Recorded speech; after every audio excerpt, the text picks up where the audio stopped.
Hey gang, welcome to another episode, and this is about my journey. So today we'll talk a little bit about some things that are new and different and interesting in creating content, specifically AI. So I'm an old guy, so it took me a little while for me to even understand what AI might be. So I listened to a lot of stuff and tried to become a good content creator, to give good images, good messages, good ideas to you. And so people say AI, you're going to need to do AI.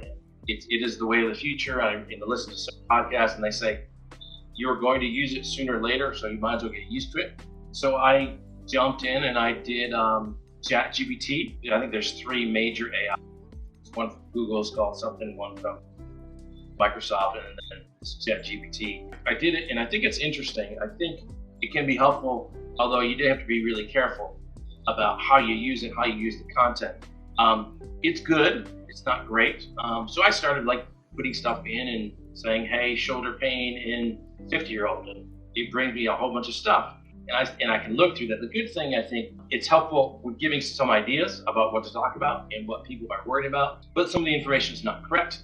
But it's good for me because it gives me ideas and thoughts, and then I can go through that, parse through that, make some corrections, make some changes of what I know is right, what is not right. So it's a good way for me to actually get some information or get some ideas, really, more than else. But there's some things not right. There's things that incorrect. I'm not sure it was the other day about a lawyer who did a brief for somebody who got in trouble. And so he did ChatGPT for this brief, and the brief was wrong. And it cited some cases that actually weren't even real. They're made up cases. So you have to be careful about what you put in there. And I think that's what we're going to have to worry about is content creators who don't know what they're talking about. Right? So people who are not aware of content, right? So for me, it's easy because I went through all the schooling and continued education. More for me, it's just more about thinking about what is important to you and bringing it to you. Sometimes those thoughts are hard, but the details of what's correct is not hard.